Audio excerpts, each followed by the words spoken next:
centre, vous avez la société civile, vous avez l'opposition, vous avez la majorité. Comment est-ce qu'ils vont arriver à imposer leur vision pour que leur opinion soit prise en compte en ce qui concerne l'organisation et la structuration du jeu électoral, je veux dire, de la CENI. Parce que tout se joue là-bas. D'ailleurs, il y a un professeur Bruce qui dit, l'élection, c'est pas celui qui vote, c'est celui qui décompte et qui proclame les résultats. En rapport avec le recensement, comment est-ce qu'ils peuvent donc contrôler ces recensements-là? Comment d'ailleurs? Comment? Parce qu'il faut être concret. Nous sommes dans une structure où les forces oppositionnelles, les rapports entre les forces oppositionnelles et le groupe hégémonique au pouvoir, réunis autour du PCT et ses alliés, sont asymétriques. À partir de quel élément ils peuvent passer la politique, c'est une question de rapport de force. On peut faire des déclarations comme ils ont fait à la télé, là, c'est très bien, nous voulons, mais c'est une question de rapport de force. Ça, c'est le un. Deuxièmement, tout parti politique vise la conquête du pouvoir qu'il peut faire seul ou avec les autres. Ça, c'est selon Max Weber le dit clairement. Vous pouvez le faire seul ou en alliance ou en collaboration ou bien en cohabitation avec les autres. Mais le sous-bassement de tout parti politique, c'est sa base. C'est le peuple. La contrainte de l'opposition ou du parti au pouvoir, de tout parti politique, c'est d'abord la base. Mais je suis un peu d'accord avec Fouti sur ce point. Nos leaders politiques confondus, de l'opposition comme de la majorité, font ce que je appelle la politique saisonnière, qui est le militantisme saisonnier. Vous le voyez là, il y a eu l'élection présidentielle a eu lieu en 2021. Et comme 2026 s'approche là, ils ont créé cette coalition. Or, la prochaine élection se prépare après la proclamation des premiers résultats. Ce sont juste des coalitions électoralistes. Mais c'est électoraliste, mais même la dénomination est là. Est-ce qu'ils vont sur le terrain? Combien vont sur le terrain? Est-ce que le plus grand défi de 2A 226 serait le rassemblement d'abord, la fédération? Mais non. Dans ce pays. Mais parce que dans ce pays, aujourd'hui, François Barra fait ça c'est pas la vraie problématique. Non, attends, je pense. On crée pas un courant pour rassembler. Je pense. Là, je peux être d'accord avec lui. Le problème principal aujourd'hui, moi, je m'inscris en faux dans ce sens. Vous me ravissez la parole. On peut pas, non, vous allez se parler. Excusez-moi. Regardez. Il faut savoir lire la réalité politique du Congo. Quelle est la santé de l'opposition congolaise? Pourquoi on fuit de le dire? Quelle est la santé de l'opposition? Oui, mais l'opposition, c'est l'opposition des médias. L'opposition de Brazzaville, des Pointes Noires. Je vous en prie. C'est ça le problème. Aujourd'hui, je peux vous présenter la santé politique de la majorité. Les partis ont de la sève, les partis vivent. Là, le PCT, je sais pas s'il a achevé sa restructuration. Mais à côté, du coup, lorsqu'on a fini là, on regarde à l'opposition. Mais l'opposition, depuis au sortir... Le PCT est dans une minute. Le PCT est dans une majorité. Attendez. Le PCT est dans une majorité. Mais quand le PCT se structure, est-ce qu'il a besoin de toute la majorité venir avec nous? Non, mais c'est la même chose avec l'opposition. Ça, c'est un autre débat. Attends, ça, c'est un autre débat. La structuration d'un parti, c'est le propre même de chaque parti. Et alors? Donc, moi, quand je débat opposition, je vois pas ça. Ça, c'est subsidiaire. Un parti, quand il faut le restructurer. Même votre maison, vous le restructurez, même la famille. Ça, c'est pas le débat. Le débat aujourd'hui, qu'est-ce que l'opposition donne au Congo? Est-ce que l'opposition alimente le Congo? C'est là le vrai problème. Si on se situe dans ce cadre-là, on sort donc, on sort du cadre des partis politiques. Or, quand vous débattez opposition généralement, les gens voient les partis. Ça, c'est un caractère égoïste. Ça, s'en foutent de la population. Je vous dis, l'opposition est une opposition nationale. La preuve, il y a une opposition parlementaire qui est subventionnée par l'État. Mais pourquoi ces gens n'ont pas le souci du Congo pour dire, jusqu'aujourd'hui, on ne donne pas là au voyez, quand les opposants raisonnent, ils raisonnent individuellement sans gêne. Non, c'est mon parti, tout. Mais à la fin, c'est chacun qui aura son petit parti qui va contribuer à la déstabilisation de la démocratie. Si le PCT est tout seul aujourd'hui, attendez, lorsque vous critiquez le gouvernement, par exemple, je donne un exemple. Le PC n'est pas seul, hein? Non, le PC a des alliés. Attention. Je vous en prie, laissez-moi d'abord évoluer. Oui. Vous avez vu, par exemple, l'affaire Figa. Lesquels sont montés au créneau? Vous l'avez dit. C'est la population, pourquoi? Mais l'opposition est absente. Je peux encore citer.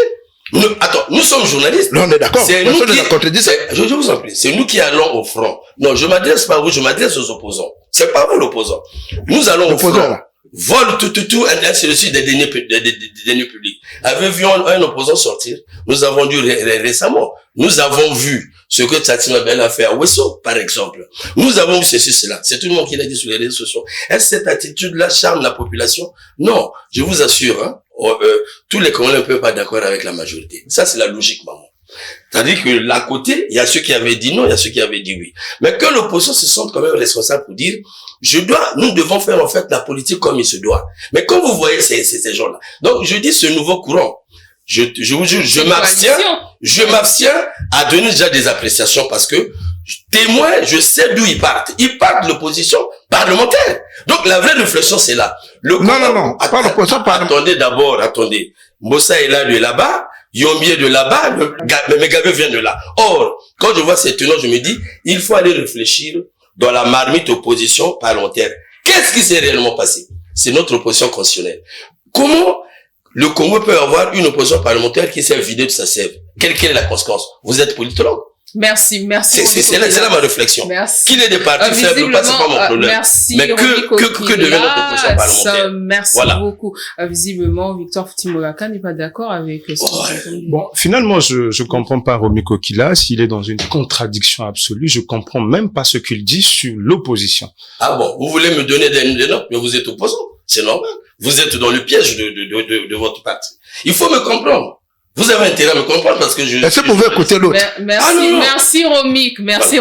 Je vous rappelle la parole. Merci Romik. Voilà. Victor Fouti-Molaka, on vous écoute. Il a peur de la critique peut-être, vas-y. Du coup, on parle de tout sauf de rien. Ah, Romik, vous n'avez pas Maintenant, l'opposition existe réellement. D'où j'ai l'impression, vous êtes journaliste, vous lisez les textes de la République. Ah, mais vous ne conseillez pas ça, s'il vous plaît. Surtout pas ça. S'il vous plaît. Je suis journaliste politique. Vous êtes pratiquant de la politique. Êtes-vous bon? Mais on va parler de la chaîne. Non, vous n'avez pas à apprendre aux gens qui font Merci, Romik, souffrez. Voilà, mais qu'il aille dans ses arguments. Parce que moi, quand tu me prends comme ça, je parle de la chaîne. Eh ben oui. Souffrez. Voilà. Je vous ramène la parole. S'il vous plaît. Je vous en prie. Victor Fouti-Molaka. Moi, je dis, lorsque vous venez à un débat contradictoire, il faut supporter. Lorsque vous venez à un plateau de télévision, vous dites journaliste politique. Il faut lire le statut de l'opposition pour comprendre. Non, vous n'avez pas lu le statut de l'opposition. Il faut comprendre le sens. Vous n'avez pas lu la loi de 2017. Parce que si réellement vous avez lu le statut de l'opposition, vous ne pouvez pas évoquer tous les arguments que vous déballez sur ce plateau. Parce que déjà, je vous ai même défini, je vous ai rendu service en vous définissant l'opposition. L'opposition, ce sont des partis qui ne soutiennent pas l'action du pouvoir en place. Est-ce que vous avez ici... Faisons un débat civilisé, s'il vous plaît. Mais qui disent vrai? Il y a des partis qui soutiennent l'opposition. Mais le vote soutient l'opposition. Mais ton tour viendra. Oui, attends ton tour.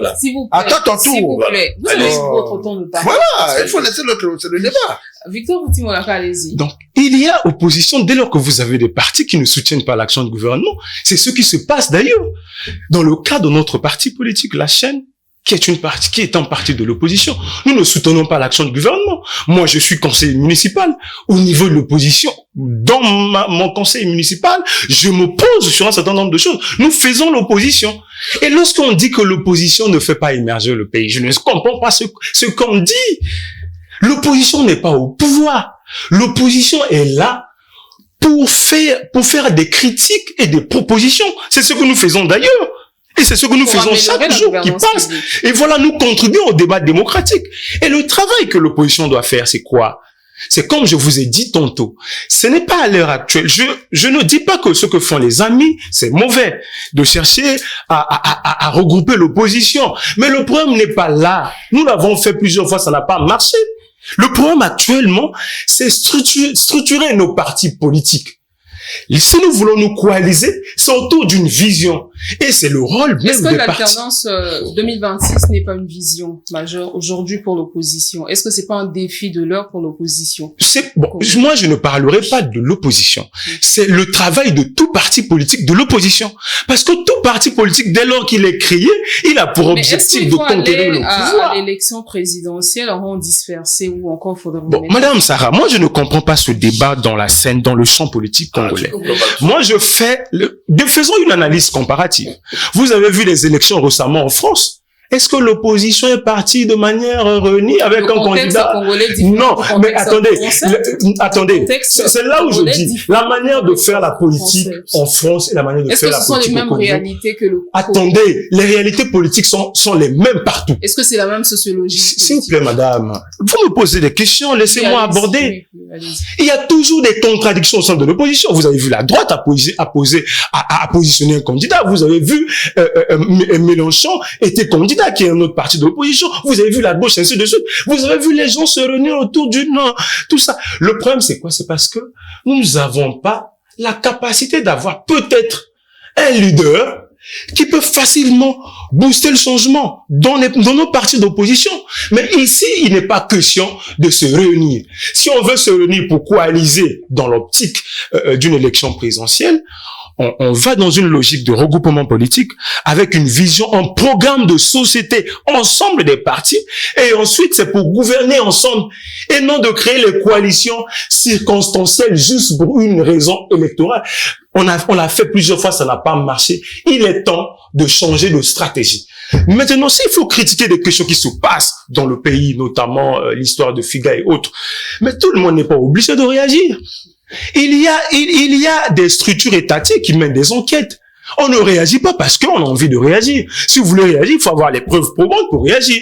Il y a eu une enquête au niveau du Parlement. Nous n'avons pas encore la suite de cette information. Pour laisser l'information que j'en ai à M. Romic. Il y a eu une enquête parlementaire. Juste aujourd'hui, nous avons... du gouvernement. Franchement, quand même en gouvernement. S'il vous plaît, Romic. Si vous voulez faire de l'opposition, faites de l'opposition. Voilà. Moi, je suis désolé parce que je suis en face d'un journaliste politique qui ne lit pas les lois de la République. Voilà. C'est ça le problème. Et ensuite, lorsque vous dites soufflez, monsieur, c'est un débat civilisé. Quand vous parlez, je vous écoute avec beaucoup d'attention. Lorsque moi je parle, écoutez-moi aussi avec beaucoup d'attention. C'est ça le débat civilisé. Du coup, lorsque vous avez une enquête qui est encore en cours, vous n'avez pas le rapport, vous n'allez pas réagir en l'air. C'est cette opposition que nous ne voulons pas. Nous voulons faire une opposition responsable parce que nous avons un objectif à long terme à atteindre. C'est ça. Quand ça va rappeler.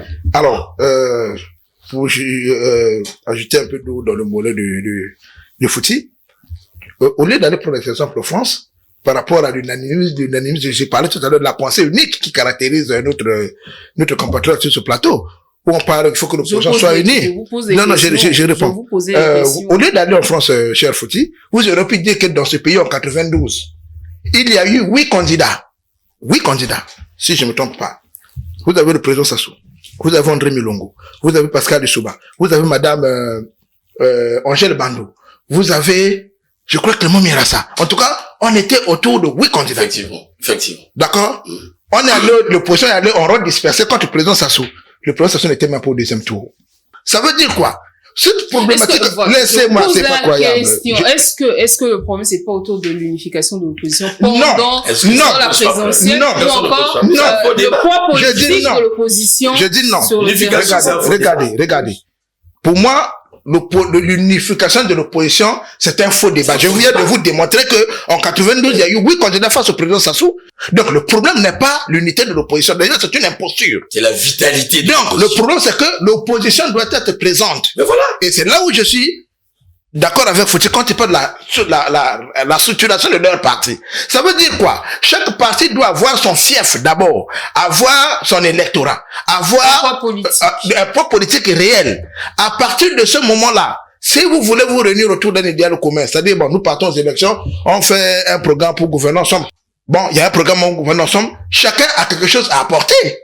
Comment voulez-vous que celui qui a 2 députés ou 3 députés à l'Assemblée nationale, qui a un fief connu, qui participe régulièrement aux élections présidentielles, peut venir s'associer avec celui qui n'a encore rien fait? Vous faites l'opposition sur le plateau de télévision. La politique se fait sur le terrain. Je vous ai dit tout à l'heure que la prochaine élection se prépare après la proclamation des résultats. Mais on n'attend pas 2 mois après pour venir créer des trucs conjoncturels. Maintenant, je suis d'accord. L'autre truc avec Romic, c'est que Romic a dit une chose importante, mais qui est passée inaperçue. L'opposant de l'opposition, c'est l'opposition. Mais tout cela est dû... division à l'interne. Non, il parle d'opposant de l'opposition. Je préfère ça. Parce que moi, je parle de l'opposant de l'opposition. Mais là, il parle en terre, il parle de la division. Alors, doucement, laisse-moi le dire ça. Laisse-moi dire ça. C'est quoi? Le point, c'est quoi? c'est qu'il faut interroger la structure de la compétition politico-électorale. Voilà tout mon problème. Le PCT a mis sur pied, ou le PCT et sa majorité, disons le groupe hégémonique construit autour du PCT, a mis sur pied un régime intelligent. C'était quoi, en fait? La création du poste de chef de file de l'opposition, dont le chef est nommé celui qui a la majorité, le plus grand nombre de députés après la majorité présidentielle. C'est là, c'est cet élément qui a tout basculé. À partir de ce moment-là, la structure de la compétition a pris une autre orientation. C'est-à-dire, les opposants vont se battre, puisqu'ils savent que aujourd'hui déboulonner, c'est pas facile. Et on fait comment? La campagne se passe maintenant, les opposants se surveillent. Entre eux. Ils se surveillent, parce que l'objet c'est quoi? C'est d'avoir le plus grand nombre de députés, et lorsqu'on connaît la construction du jeu électoral, vous comprenez pourquoi certains partis qui se disent de l'opposition sont dans une relation, ce n'est même plus une relation incestueuse, mais à ciel ouvert, avec le pouvoir. L'UPADES, par exemple, qui se dit parti de l'opposition, qui a son ministre au gouvernement. Clairement. Vous avez par exemple Nek Fila, qui est de l'opposition, qui est membre du gouvernement, et alors que nous ne sommes pas dans une conjoncture de gouvernement d'union nationale ou autre. Mais cette relation incestueuse, c'est ce que j'appelle moi la démocratie passive. La démocratie passive, c'est cette démocratie de transaction. C'est cette démocratie de collaboration. C'est cette démocratie où on se distribue des prébendes pour la stabilité du pays. En ce moment-là, les opposants vont se regarder en chair de faïence. Chacun fait tout ce qu'il peut faire pour plaire au pouvoir, tout en sachant que le jeu politico-électoral n'est pas sincère. Et cet état de fait que nous nous retrouvons sur ce que nous voyons sur la délégation de l'opposition. Vous allez voir, rarement, moi j'ai vu par exemple, au cours où l'opposition a organisé, par exemple, des assauts, bien telle opposition a organisé des universités, telle partie de l'opposition a organisé les universités de ceci, appelé, par exemple, Jean-Mathias, tous sont venus. C'est ça ce que nous déplorons. Mais c'est pas la faute à l'opposition. D'abord, il faut retenir aussi d'autres exigences. L'opposition n'est pas financée. Ça, c'est les partis politiques ne sont pas financés. Et ces mêmes partis qui ne sont pas financés, se lever la tête, c'est pas une balade de santé. Hein. S'il vous plaît, excusez-moi. En fait, Sarah, tu nous excuses quand c'est chaud. C'est pas un débat épidermique. La différence, s'il vous plaît, nous sommes du côté de la presse. Nous avons un souci. Nous regardons la politique. Nous tendons le micro. Nous les interrogeons. Nous contrôlons, nous voyons. Tel que nous faisons pour la majorité, c'est ce que nous faisons l'opposition. Nous avons décidé de faire l'opposition. Quel est l'idéal? C'est faire bouger cette opposition dans le monde. Mais vous êtes, votre travail, c'est de faire des analyses, justement. Non, oui, effectivement. Les analyses nécessitent de lire les faits. Nous travaillons sur les faits. Bon, vous voyez, aujourd'hui, je suis en train de poser une problématique. Souvent, je suis mal compris. Je sais pourquoi. Je dis encore ceci. Lorsque le Congo dote le pays d'une opposition parlementaire, qui gagne? C'est le Congo. Mais est-ce que le Congo veille à la fragilité de cette opposition parlementaire, au déséquilibre au niveau du Parlement? Par exemple, nous, on voit juste les élus. Je dis bien pour l'honneur de notre démocratie. Est-ce qu'on ne pouvait pas faire de sorte que lorsque ce groupe est fragilisé, que ce groupe s'asseye pour essayer de voir comment se restructurer? Voilà tout mon souci. Sur le reste, j'ai quel intérêt? Nous, on fait pas la politique. Mais chaque fois que un courant politique sort, nous avons un regard, on se pose le pourquoi. Je suis dans le pourquoi de la création de ce groupe. Jusqu'aujourd'hui, je me pose des questions. Mais l'opposition, l'objectif est même inscrit dans l'ordre. Non, je lis pas ça. Non, ça c'est leur objectif politique. Voilà le problème. Quand je dis le pourquoi, c'est pas parce qu'ils vont conquérir le pouvoir. Non. L'opposition parlementaire est là. Nous avons beaucoup d'opposition. Pourquoi ce groupe-là naît? Voilà ma question. Mais quand j'ai réfléchi, c'est pas pour la première fois, hein, le groupe naît et disparaît. Attendez d'abord, ça c'est pas la réponse. Je dis ceci. Présentement, j'ai vu la marche de l'opposition avant, pendant et après les élections législatives. J'ai vu la déclaration du président Yombi avant les législatives. Non, le dialogue de Madjingou, il faut partir du dialogue de Madjingou. Attends d'abord, je te parle. J'ai vu sa conférence de presse. il s'était déjà démarqué. J'ai vu la conférence de Dongios, il s'était démarqué. Je me suis dit, j'ai saisi même les collègues de Diatta. Franchement, c'est parce que je pense c'est des collègues. J'ai des collègues politiques de Diatta. Mais vous êtes journaliste. Mais attendez, je suis journaliste, je suis pas ennemi de mon frère. Non, j'ai mes collègues à moi. Non. Placez bien les mots. Il n'a pas dit camarade, il a dit collègue. Placez bien les mots, j'ai des collègues politiques, j'ai des grands frères politiques. Donc, le journaliste n'a pas un mur avec eux. Le journaliste va, il écoute, il mange avec eux. C'est des frères. Comment je vais faire? Ce sont des sources. Ceux qui pratiquent la même profession. Ceux qui comprennent pas le français. Voilà. Ce sont des sources. Nous allons vers les sources. Alors, Romy Kokilas. Non, vous m'avez empêché de parler. Non, vous m'avez oublié, j'ai pas parlé. Mais malheureusement, on a la fin de l'émission. Je vais vous relancer. Attendez. Regardez, je suis en train de développer, vous m'arrêtez, je n'arrive pas. Mais après, vous allez poursuivre à répondre à ma question. Est-ce que 2A226 sera un interlocuteur crédible face au pouvoir? Ça, c'est la question. Je pose cette question. Comprenez bien ce que je vous dis. J'ai essayé de scruter ce qu'ils veulent faire. J'ai posé la question ces derniers mois. Pourquoi vous n'avez pas intégré les autres oppositions? Ils m'ont présenté la fragilité de l'opposition. Quand je me souviens du discours d'Angios avant les législatives, du discours de Mbo Ela, le discours j'ai travaillé avec eux. J'ai compris que en tant que journaliste, j'ai compris que mais le journaliste va à la conférence de presse. J'ai compris qu'il y a des problèmes. J'ai invité certains à mon plateau, j'ai tourné 2 émissions. Ils m'ont présenté les fragilités de cette opposition. Ça m'étonne pas que ce groupe-là arrive. Ça m'étonne pas moi personnellement. Bon, je me dis, il y a un souci majeur. Donc l'opposition est malade. Maintenant, qu'est-ce qu'il faut faire? Et répondez à ma question en même temps parce que nous sommes à... Voilà, votre question. Oui. La réponse à votre question, il faut jouer au rapport de force. C'est pas le premier courant de l'opposition qui naît. Ils sont en face de quel adversaire? Mais c'est un adversaire bien organisé. C'est là où je donne raison à Fouti. Or, lorsque Fouti parle de la structuration... Enfin, vous tombez d'accord. Oh, mais attendez, nous sommes dans le débat. Nous ne sommes pas à l'église quand même. Voilà, il y a des moments où on s'accorde pas, il y a des moments où on s'accorde. Merci beaucoup. Attendez, vous... Oui. Non, permettez que je chute. Oh là là, ça là. Rapide. Voilà. Et vous comprenez que si les opposants n'arrivent pas à tenir le coup parce qu'ils ont un adversaire bien organisé, qui a de l'expérience et qui avale facilement. Et donc, quitte à l'opposition. Qui les fragilise. Mais le combat politique consiste à tuer l'autre politiquement. Vous pensez qu'on va en politique pour se caresser? On tue politiquement. Donc, aujourd'hui, la plupart des partis de l'opposition hier, ils étaient des partis regroupés. Vous avez vu les assises de Diatta, ont sorti de là. Vous pensez que le PS était là pour les assister? C'est les oppositions qui se sont fragilisées. Bon, maintenant, aujourd'hui, l'avenir de ces partis, de ce groupe-là, va poser problème. Pourquoi? Parce que déjà, l'opposition est éclatée. Ça, c'est un. De deux, ils ont un grand parti en face qui est vieux, qui a beaucoup d'expérience. Est-ce qu'on pourra espérer voir Mathias Ndion, par exemple, les rejoindre, Clément Mirassa les rejoindre? Ben, je ne pense pas. Je ne pense pas que les deux leaders de l'opposition vont rejoindre... Est-ce que le souci s'est fédéré quand même? Ça. Vous connaissez d'abord ma posture. Pour moi, l'opposition doit travailler.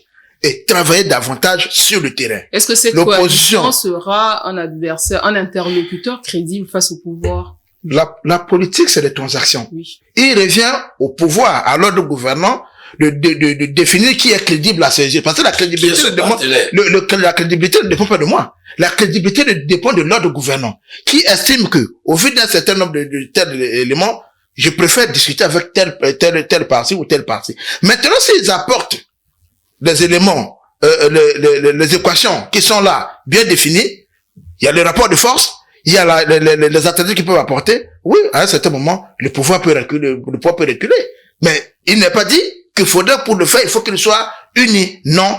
Les frustrations qui sont ressenties au niveau des populations, la crise, le chômage, tout ce qui va avec, ça donne aujourd'hui à l'opposition les éléments pour mettre en danger le pouvoir. Sauf que l'opposition n'a pas des éléments coercitifs comme l'armée ou bien la force. Mais pourquoi on fait l'analyse, madame? Je dis, allez. Mais c'est pas croyable, ça. On est à la fin de l'émission.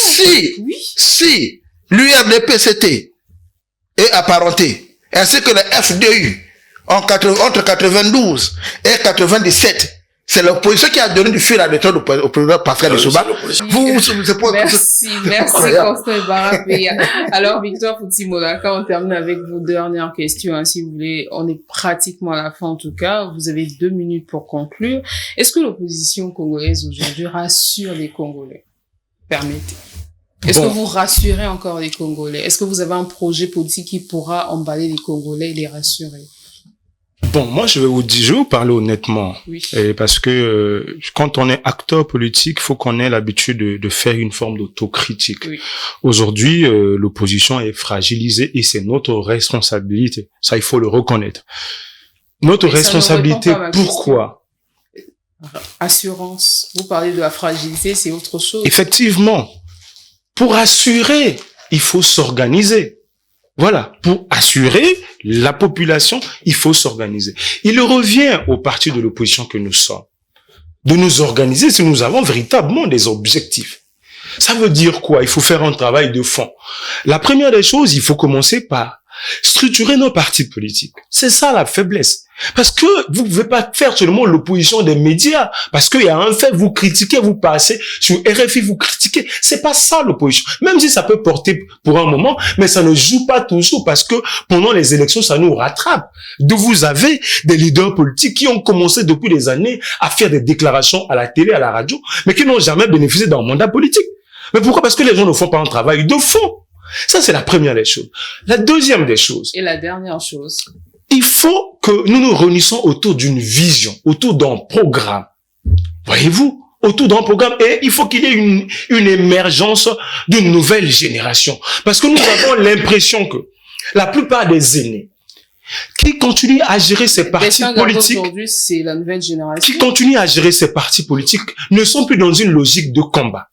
Ça, il faut le reconnaître. D'où il revient aujourd'hui à nos partis d'opposition de faire émerger également les jeunes pour un véritable combat pour que nous essayions à la longue de conquérir le pouvoir, pourquoi pas. Regardez le problème de la Commission nationale électorale et indépendante. Regardez toutes ces questions-là parce qu'il faut pas attendre à la veille des élections pour poser le problème de l'électorat. Voilà, c'est le moment d'ailleurs que nous devons nous organiser pour que demain, nous essayons de faire le contre-pouvoir, pour que nous essayons de convaincre la population. On a besoin d'une alternative, on a besoin d'une nouvelle classe pour favoriser la circulation des élites. Merci beaucoup, Victor Fouti-Molaka, membre de la chaîne. Bien sûr. Constant Barapéa, politologue, merci à vous. Romy Kokilas, vous êtes journaliste, pas politique. Ben, je suis journaliste, moi. Journaliste politique. Journaliste politique. Absolument, je le suis. Il a ses collègues à Djata. Mais j'ai des collègues partout. Oui, non, tu as Djata. Ah, vous êtes des ennemis des policiers. Merci beaucoup à vous trois pour vos interventions sur ce plateau. Merci à vous également pour votre attention. Merci aux équipes techniques qui ont réalisé cette émission. Restez avec nous, car l'information revient tout de suite sur Vox TV.